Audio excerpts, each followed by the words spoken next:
Il y avait un amour merveilleux parmi les gentils, les juifs, les samaritains. Aucune règle ou aucune organisation humaine ne pouvait les unir. Ils ne commencèrent pas une mission à Jérusalem, une à Antioche, ni aucune autre mission. Nous trouvons cependant parmi eux une véritable unité spirituelle. Quels étaient les liens qui les unissaient? La vie intérieure de Christ était le premier de tous. C'est ce qui les faisait chrétiens.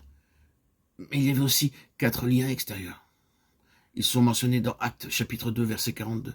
Il est dit, ils persévéraient dans l'enseignement des apôtres, dans la communion fraternelle, dans la fraction du pain et dans les prières.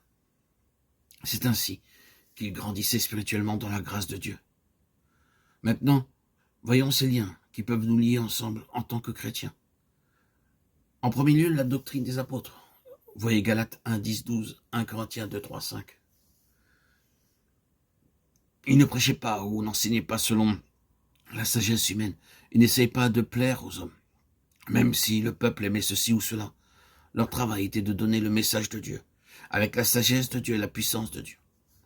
C'est la doctrine des apôtres, la parole pure du Dieu vivant, le message du Dieu puissant et vrai. C'est pourquoi dans chaque lieu, le même enseignement était donné. Combien les gens aujourd'hui emploient la sagesse humaine et cherchent ainsi à changer la signification même de la Bible. Il y a certaines écoles bibliques et séminaires où l'enseignement apporté affaiblit la foi de ceux qui l'écoutent. Ensuite, ils veulent plaire et servir les hommes au lieu de Dieu. De cette sorte, un missionnaire et un étudiant prédicateur indien allèrent dans un lieu de réunion prêcher l'évangile. Au bout d'un moment, le missionnaire le réprimanda. « Monsieur, dit-il, parlez plus fort. » Et l'homme répliqua, « Monsieur, c'est une voix à 25 roupies, mais si vous me payez 100 roupies, je parlerai 4 fois plus fort. » Ainsi, nous avons la voix à 25 roupies, la voix à 75 roupies, la voix à 125 roupies et la voix à 300 roupies. De tels hommes ne servent que l'argent, mais pas Dieu. Ils ne peuvent pas donner le message de Dieu. Leur langue et leurs lèvres sont liées parce qu'ils veulent plaire à leur évêque, au prédicateur de leur mission ou à quelqu'un d'autre. Ils tuent leur conscience à faire des choses qui plaisent aux hommes. C'est pourquoi vous entendez si peu la parole de Dieu de nos jours. Lorsqu'une parole humaine est prêchée au lieu de la parole de Dieu, les âmes sont maintenues dans l'esclavage spirituel. Dans un lieu des Indes du Nord, il y a une école biblique et à l'occasion d'un examen, les jeunes prédicateurs étaient censés donner un sermon.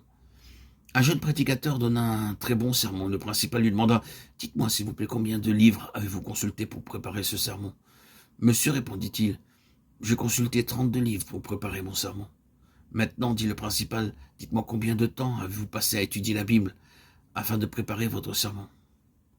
Le jeune homme répliqua, Monsieur, j'étais si occupé avec les autres livres que je n'ai pas eu le temps d'étudier la Bible. C'est ainsi que de nombreux prédicateurs préparent des sermons.